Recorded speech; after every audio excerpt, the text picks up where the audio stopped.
नमस्कार, मी डॉक्टर योगेश्वर टिंगे, सहाय्यक प्राध्यापक GS college of commerce Wardha. UGC, Maharashtra शासन आणि राष्ट्रसंत तुकडोजी महाराज नागपूर विद्यापीठाद्वारे दिलेल्या दिशानिर्देशानुसार आपण या कंटेंट एक ऑनलाईन लेक्चरचं आयोजन इथे आपण केलेलं आहे. विषय आहे बिझनेस फायनान्स आणि ज्याला आपण मराठीमध्ये व्यावसायिक वित्त असेही संबोधू शकतो. BCom सेमिस्टर 5 साठी हा विषय आहे.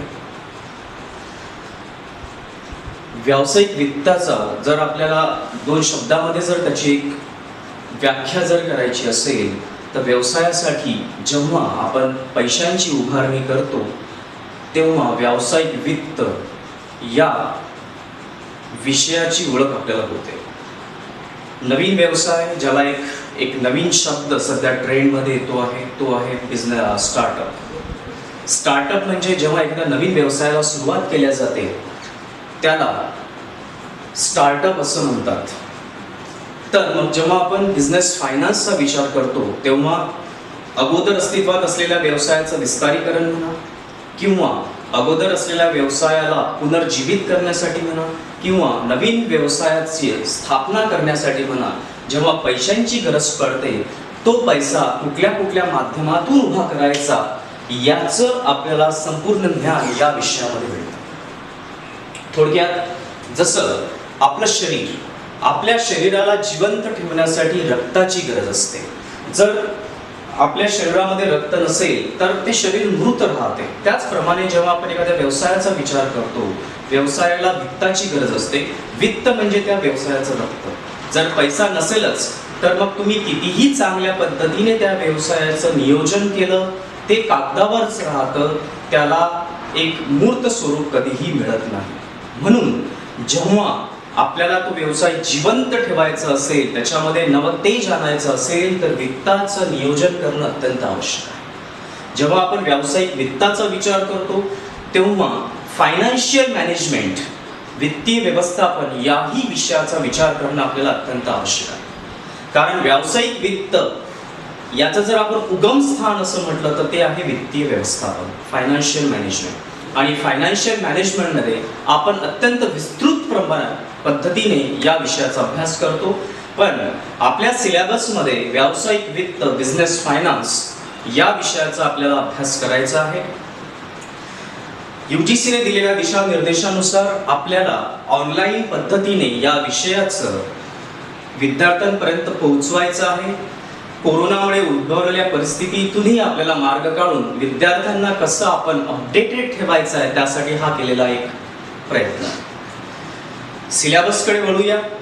युनिट फर्स्ट नैसर्गिकरित्या कुठल्याही विषयाची तोंड ओळख राहते तर त्यामध्ये business finance, sources of business finance याचा विचार, याचा अभ्यास आपण युनिट फर्स्ट मध्ये केलेला. तर व्यावसायिक वित्त म्हणजे काय, व्यावसायिक वित्त जर उभं करायचं असेल तर ते कुठल्या माध्यमातून आपल्याला उभं करायचं आहे याचा सारासार अभ्यास आपण युनिट फर्स्ट मध्ये केलेला आहे. हा संपूर्ण विषय आपल्याला एका भूमिकेतून पाहायचा आणि ती भूमिका आहे वित्तीय व्यवस्थापकाची, फायनान्शियल मॅनेजमेंट. जनरली जेव्हा एखादा व्यक्ती MBA करतो आणि तो जेव्हा एखाद्या कंपनीला जॉईन करतो आणि तो जर फायनान्स मधून जर त्याने स्पेशलायझेशन केलेलं असेल तर शक्यतः त्याला या विषयाचा अभ्यास असणं अत्यंत आवश्यक आहे. म्हणून जेव्हा आपण विद्यार्थी म्हणून या विषयाचा अभ्यास करू तर आपण स्वतःला वित्तीय व्यवस्थापकाच्या भूमिकेतून स्वतःला मांडावं लागेल आणि त्यानंतर आपल्याला या विषयाचा अभ्यास करावा लागेल. युनिट 2 कडे बोलूया. युनिट 2 मध्ये आपल्याला जसं स्क्रीनवर दिसते आहे 3 टॉपिक पाहायचे आहेत. Project financing, inventory management and leverages. जसं मी सुरुवातीला सांगितलं, जेव्हा एखादा नवीन व्यवसाय उभा करायचा असतो तर कागदोपत्री नियोजन, त्याच्या परवानग्या या सर्वांसोबतच आपण ज्या शब्दावर सर्वात जास्त लक्ष देतो आहे ते आहे वित्त. कारण जेव्हा वित्त असेल तर त्या सगळे केलेले नियोजन एक त्याला मूर्त स्वरूप मिळेल, अन्यथा काही ती फक्त एक भूमिका कागदावरच राहील आणि ते कुठल्याही देशासाठी योग्य नाही. कारण जेव्हा व्यवसाय उभे केले जातील, रोजगार उत्पन्न होतील आणि रोजगारातून लोकांकडे पैसा राहील, लोकांकडे जर पैसा आला तर ते खर्च करतील आणि ती एक प्रकारची जी चेन आहे, साखळी आहे, ती मार्गी लागेल आणि त्या देशाचा GDP वर जाईल. तर या सगळ्या गोष्टींचा विचार आपल्याला प्रोजेक्ट फायनान्सिंग मध्ये करायचा आहे. त्यानंतरचे जे 2 टॉपिक आहेत, इन्व्हेंटरी मॅनेजमेंट आणि लेव्हरेजेस, यामध्ये आपल्याला थिअरीचाही अभ्यास करायचा आणि त्यासोबतच त्याचे न्यूमेरिकल पण पाहायचे आहेत. युनिट नंबर 3 कडे वळूया. मॅनेजमेंट ऑफ वर्किंग कॅपिटल आणि इंटरनॅशनल फायनान्स अशा 2 टॉपिकचा अभ्यास आपल्याला युनिट नंबर 3 मध्ये करायचा आहे. जसं मी आता रक्ताची एक संज्ञा दिली होती की रक्त जसं शरीरासाठी आवश्यक आहे तसं वित्त त्या व्यवसायासाठी आवश्यक आहे, त्याच पद्धतीने जेव्हा आपण वर्किंग कॅपिटलचा विचार करतो, खेळत्या भांडवलाचा विचार करतो, तेव्हा खेळते भांडवल हे त्या व्यवसायासाठी अत्यंत आवश्यक आहे. कारण दैनंदिन खर्च जो त्या व्यवसायाला भागवायचा असेल, त्यासाठी जर त्या व्यवसायाकडे पैसे नसतील तर तो व्यवसाय चालविणं अत्यंत अवघड होईल. म्हणून त्या खेळत्या भांडवलाचं किंवा वर्किंग कॅपिटलचं नियोजन कशा पद्धतीनं करायचं, त्याचा अभ्यास आपल्याला युनिट नंबर 3 च्या या पहिल्या भागामध्ये करायचा आहे. थिअरी आणि त्यासोबतच त्याची संबंधित असलेले न्यूमेरिकल्स. त्यानंतर आपण दुसरा जो टॉपिक आपल्याला युनिट नंबर 3 मध्ये पाहायचा आहे तो आहे इंटरनॅशनल फायनान्स. जसं इंटरनेटच्या या युगामध्ये आपण कितीही म्हटलं की मला दुसऱ्याशी कुठलाही संबंध ठेवायचा नाही, ते शक्य नाही. सोशल नेटवर्किंग म्हणा, नवीन नवीन ॲप्स म्हणा, वेगवेगळी तंत्रज्ञान म्हणा, यामध्ये आपण वैयक्तिकरित्या म्हणा किंवा आपल्या व्यवसायाच्या दृष्टिकोनातून म्हणा, आपल्याला बाहेरच्या जगाशी संबंध ठेवणं अत्यंत आवश्यक आहे. वेगवेगळ्या आंतरराष्ट्रीय संघटना, त्यांचे नियम, भारत सरकारद्वारा किंवा आपल्या राज्य शासनाद्वारा तयार केलेले वेगवेगळे नियम हे आपल्या व्यवसायाला अत्यंत बंधनकारक असतात.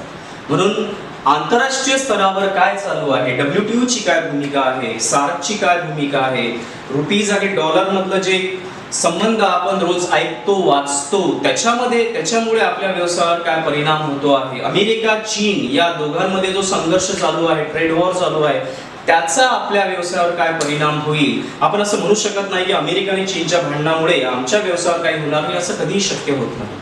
त्यामुळे या सर्वांचा अभ्यास आपल्याला इंटरनॅशनल फायनान्स या टॉपिक मध्ये करायचा आहे.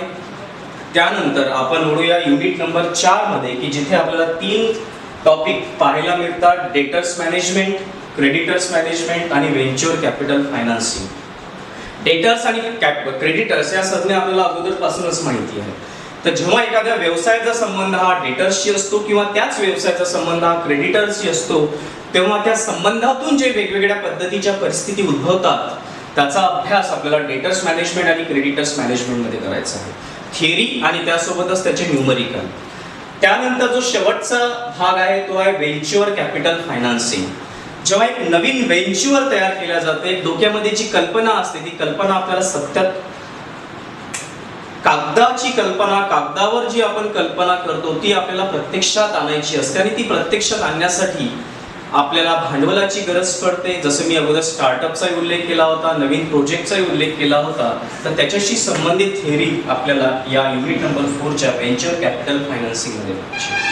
त्याचे हे जे आपण एक ऑनलाईन लेक्चर इथे आपल्यासाठी बनवत आहोत, याचे ही एक आपली सिलेबसची तोंड ओळख आहे.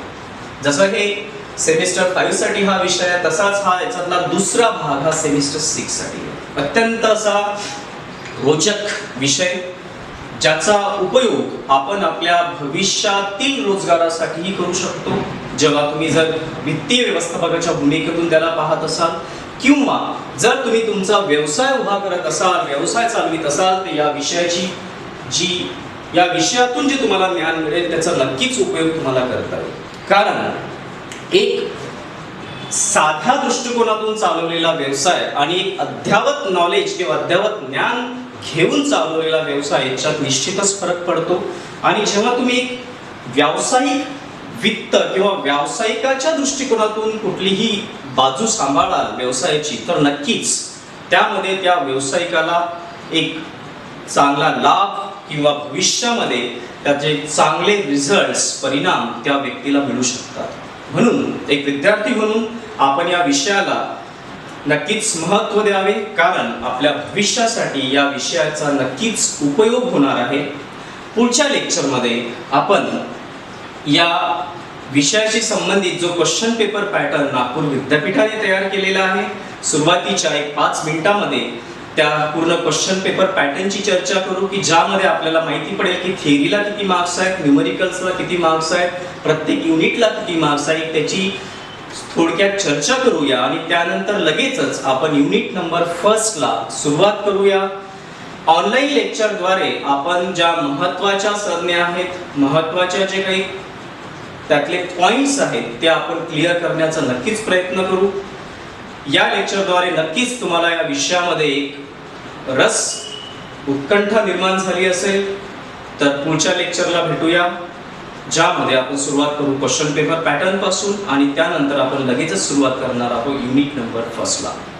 धन्यवाद.